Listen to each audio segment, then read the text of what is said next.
Kesultanan Aceh. Sebelum masuk ke materi yang akan dibahas, izinkan kami memperkenalkan diri kami terlebih dahulu. Saya Alicia Egita Julius. Saya Danis Amelda. Saya Ufa Mukni Zafira. Saya Al-Ghazi Altaf Pragama. Tanpa berlama-lama, langsung saja kita masuk ke materi kita, yaitu Kesultanan Aceh. Nah, teman-teman, jadi di sini saya akan membahas secara singkat mengenai lokasi dan sumber sejarah Kesultanan Aceh. Kesultanan Aceh yang terletak di Aceh Rayuk atau sekarang dikenal sebagai Aceh Besar, didirikan oleh Sultan Ali Mugaid Shah pada tahun 1496 di atas bekas wilayah Kesultanan Lamuri yang telah ditaklukkan oleh Ali Mugaid Shah. Meski demikian, awalnya Aceh merupakan bagian atau semacam kerajaan bawahan dari Kesultanan Pedir.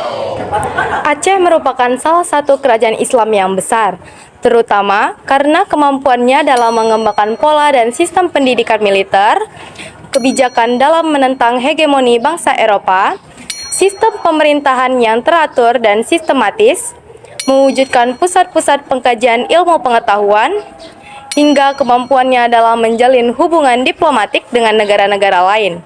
Sumber sejarah tentang kesultanan ini adalah Kitab Bustanus Salatin karya Nuruddin Ar-Raniri pada tahun 1637 yang berisi tentang silsilah Sultan-Sultan Aceh dan batu nisan makam Sultan Ali Mugaid Shah.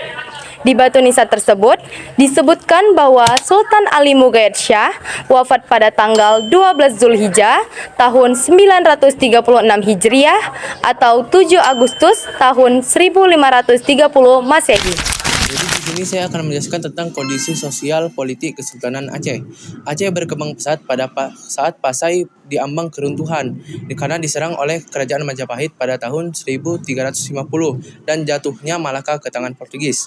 Karena jatuhnya Malaka ke tangan Portugis dan surutnya pengaruh Pasai membuat kapal-kapal yang melalui Selat Malaka bersinggah ke pelabuhan Aceh. Pada tahun 1524 Pasai menjadi bagian dari Kesultanan Aceh. Kebesaran dari kesultanan ini terlihat nyata karena perlawanannya yang berani dan heroik terhadap Portugis dan Belanda.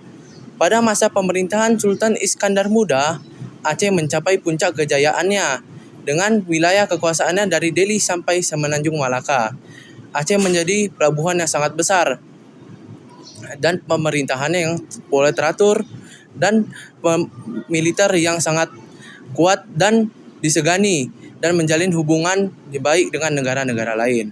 Komoditas perdagangannya juga banyak dikarenakan Aceh itu kaya rempah-rempah dan bahan tambang seperti lada dan timah yang berlimpah di Semenanjung Malaya. Dan contoh barang lain ada emas, beras, minyak wangi, dan ada perak. Pada masa pemerintahannya disusun sebuah undang-undang tentang tata pemerintahan yang diberi nama Adat Mahkota Alam yang ditulis dengan huruf Arab dan berbentuk syair Melayu. Iskandar Muda juga sangat memperhatikan kestabilan dan ketahanan kerajaannya. Ia membentuk militer yang kuat sehingga secara militer Aceh merupakan kesultanan terkuat pada masa itu. Iskandar Muda juga terkenal sebagai piawai dalam urusan diplomasi. Tidak hanya di kerajaan-kerajaan Nusantara itu, tetapi juga di negara-negara Eropa seperti Inggris, Belanda, Turki Utsmani, dan juga Perancis. Meskipun Kesultanan Aceh merupakan negara Islam, tetapi masyarakatnya hidup dengan sifat feodal, yang berarti memberikan kekuasaan penuh terhadap raja dan bangsawannya. Terus habis itu Aceh juga memiliki dua golongan. Yang pertama, golongan bangsawan yang diberi gelar Teuku, yang kedua golongan ulama yang diberi gelar Tengku. Kedua golongan ini bersaing berebut untuk pengaruh masyarakat. Lalu setelah peninggalnya Iskandar Muda, ia digantikan oleh Iskandar Sani. Iskandar Sani memerintah dari 1636 hingga 1641. Pada masa pemerintahannya, ada sastrawan terkenal yang bernama Nuruddin Ar-Raniri. Karya terkenalnya berjudul Bustanus Salatin, yang berarti Taman Raja-Raja. Karya ini berisi tentang adat istiadat Aceh dan ajaran tentang Islam. Lalu setelah sepeninggalnya Iskandar Sani, Aceh mengalami kemunduran dikarenakan faktor utamanya itu menguatnya kekuasaan Belanda di Pulau Sumatera dan Selat Malaka.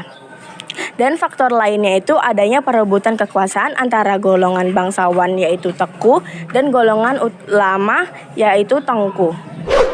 Nah teman-teman, sekian video penjelasan dari kelompok kami mengenai Kesultanan Aceh. Semoga bermanfaat bagi teman-teman yang sudah menonton video kami. Mohon maaf apabila ada salah dan kata. Terima kasih semuanya. Wassalamualaikum warahmatullahi wabarakatuh.